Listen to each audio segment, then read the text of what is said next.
In June of 1816, it snowed in New England. Not a freak flurry, not a dusting that melted by noon. Snow, accumulating snow. In June. Farmers in Connecticut watched their crops freeze in the fields. In Vermont, drifts several inches deep covered ground that should have been producing the first harvest of the season. In upstate New York, frost killed everything that had been planted. Across the northeastern United States and into southeastern Canada, the summer of 1816 didn't arrive. Not late, it didn't arrive at all. The temperature swung wildly, warm one day, killing frost the next, in a pattern so erratic that no farmer could predict it, no crop could survive it, no community could plan around it. The growing season was destroyed, not diminished, destroyed. And it wasn't just New England. Across the Atlantic, Europe was experiencing the same catastrophe simultaneously. In England, cold rain fell for months without ceasing. In France, grape harvests failed entirely. In Germany, food prices doubled, then tripled, then rose beyond the reach of ordinary families. In Switzerland, famine drove people to eat cats, dogs, and grass. In Ireland, a typhus epidemic spread through a population weakened by starvation. Across the continent, crop failures produced food riots, mass migrations, and social upheavals that would reshape European politics for decades. The year 1816, the year without a summer, a global climate catastrophe that affected every inhabited continent, that produced famine on a scale that killed tens of thousands and displaced hundreds of thousands, that altered migration patterns and political structures and cultural history in ways we're still living inside, and most people have never heard of it. This raises a simple but critical question. What happened to the sun? The official explanation is a volcano. Mount Tambora, on the island of Sumbawa in present-day Indonesia, erupted in April 1815, producing the largest volcanic eruption in recorded human history.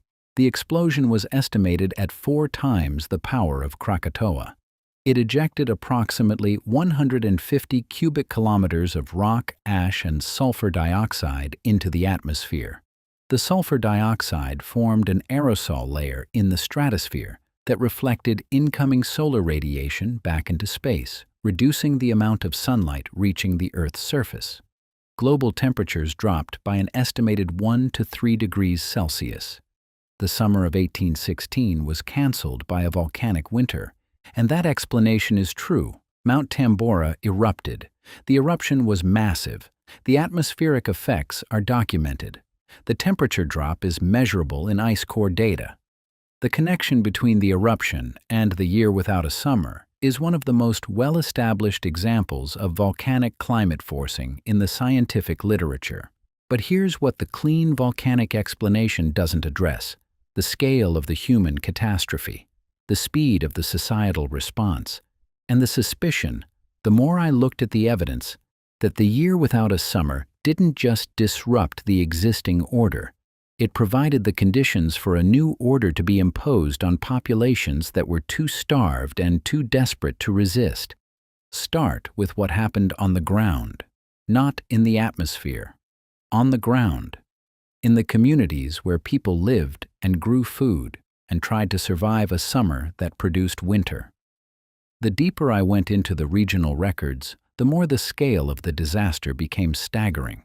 In New England, the agricultural failure of 1816 triggered the largest internal migration in American history up to that point.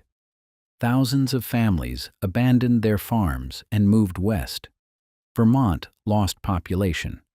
Connecticut lost population. Communities that had been stable for generations emptied within a year or two.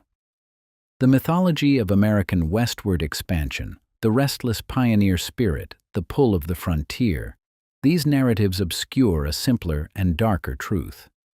Many of the people who went west didn't go because of opportunity. They went because they were starving, because the land they had farmed for generations stopped producing food in a single season and they had no reserves to wait for recovery. The pattern repeats with unsettling precision across the Atlantic. In Europe, the agricultural failure of 1816 produced consequences that the history books attribute to other causes entirely. The famine triggered mass emigration from Germany and Ireland to the United States, waves of immigration that would fundamentally alter the demographic composition of American cities for decades to come. These migrations are taught as economic phenomena, as the pull of the New World attracting ambitious Europeans seeking better lives. The push factor, the famine, the starvation, the volcanic winter that made staying in Europe a death sentence for the poorest classes, is mentioned and then quickly passed over. The silence was deafening when I started tracing the political consequences of 1816. Because the year without a summer didn't just produce hunger, it produced instability. And instability in the hands of those positioned to exploit it produces transformation. In France, the food riots of 1816 and 1817 destabilized the restored Bourbon monarchy, contributing to the social tensions that would eventually produce the revolutions of 1830 and 1848. The direct line between volcanic winter and political revolution is rarely drawn in history textbooks, but the connection is documented in the economic records. Food prices, wage data, tax records. The numbers tell the story that the political narratives obscure. People who are starving don't start revolutions because of philosophical principles. They start revolutions because they're hungry. And they were hungry because a volcano on the other side of the world canceled their summer. In Germany, the famine of 1816 to 17 was so severe that it has its own name in German historiography. The Hunger Years. The crisis accelerated the political fragmentation that would define German politics for the next half-century. It drove emigration that emptied entire regions. It created the conditions of economic desperation that made populations receptive to whatever new order promised stability, even at the cost of freedom. As if they were following instructions they didn't fully understand. Here's where I need you to look at something that the official narrative of 1816 treats as a footnote, but that the deeper record suggests is central: the financial response. Because natural disasters don't just destroy crops. They destroy wealth. They destroy savings. They destroy the economic independence of populations that were previously self-sustaining.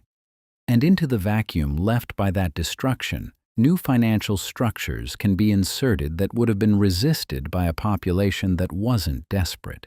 The deeper I went into the financial records of the post-1816 period, the more I found that the year without a summer coincided with, and in many cases directly caused, a restructuring of agricultural finance across the Western world. Farmers who had been self-sufficient, who had owned their land outright, who had produced enough surplus to sustain themselves through ordinary bad years, were wiped out by a bad year that was anything but ordinary. They lost their crops, they ate their seed stock, they sold their livestock, they borrowed against their land, and when the following years didn't produce enough surplus to repay the debts, they lost the land itself. The pattern of land transfer in New England in the years following 1816 is remarkable. Small family farms, held by the same families for generations, changed hands at an accelerated rate. The new owners were not other small farmers. They were speculators, institutional buyers, people with capital who had survived the crisis with their wealth intact and who were positioned to acquire land from people who hadn't. The year without a summer didn't just disrupt agriculture. It facilitated one of the largest transfers of agricultural land ownership in American history. The pattern repeats with unsettling precision in Europe. Across Germany, across France, across the United Kingdom, The agricultural crisis of 1816 to 17 accelerated the consolidation of land ownership that had been underway since the enclosure movements of the previous century. Small farmers who might have held their land through ordinary economic pressures couldn't hold it through a famine. They sold, they migrated, they became the wage laborers that the emerging industrial economy needed. The year without a summer didn't just starve people. It disconnected them from their land. It transformed independent agricultural producers into dependent industrial workers. And it did this across an entire continent in a single season. Now look at what else 1816 produced. Because the cultural consequences of the year without a summer are hiding in plain sight, disguised as coincidence. In the summer of 1816, a group of English writers gathered at the Villa Diodati on Lake Geneva, Switzerland. The weather was terrible. Cold, rainy, dark. The volcanic aerosol layer that was blocking sunlight produced skies so gray and oppressive that the group was confined indoors for days at a time. To pass the time, Lord Byron proposed a challenge. Each person would write a ghost story. Mary Shelley, 18 years old, began writing a story about a scientist who creates life from dead matter. She called it Frankenstein. Go read the opening pages of Frankenstein with the knowledge that it was written during a volcanic winter. Read the descriptions of the weather. Read the atmosphere of dread and darkness that permeates the novel. Frankenstein isn't just a story about science and creation. It's a story born from a summer that felt like the end of the world. A story written by a young woman trapped indoors while the sky refused to clear and the temperature refused to rise and the natural order seemed to have broken in a way that nobody could explain. Byron himself wrote a poem that summer called Darkness. Pull it up. Read it. I had a dream, which was not all a dream. The bright sun was extinguished. The poem describes the sun going out, the world descending into cold and darkness, humanity consuming itself in the absence of light. It's a vision of apocalypse written by a man who was watching something very close to apocalypse happen outside his window. The deeper I went, the more I found that 1816's cultural fingerprints are everywhere. The opium trade, already established, expanded dramatically as populations sought escape from conditions that offered none. Artistic movements shifted toward the Gothic, the dark, the apocalyptic. The Romantic movement's preoccupation with nature's sublime power wasn't abstract philosophical posturing. It was the response of a generation that had watched nature demonstrate its power to end the human world in a single season. Here's the thread that I keep pulling, the thread that connects the physical catastrophe to the structural transformation. Because the world that emerged from 1816 was different from the world that entered it. Not slightly different, structurally different. The migration patterns shifted. The land ownership patterns shifted. The financial structures shifted. The political arrangements shifted. And every shift moved in the same direction. Away from distributed, local, agricultural self-sufficiency, toward centralized, institutional, industrial dependency. The farmer who lost his land to the volcanic winter didn't get it back when the summer returned. The family that emigrated to the city didn't return to the countryside when the crops recovered.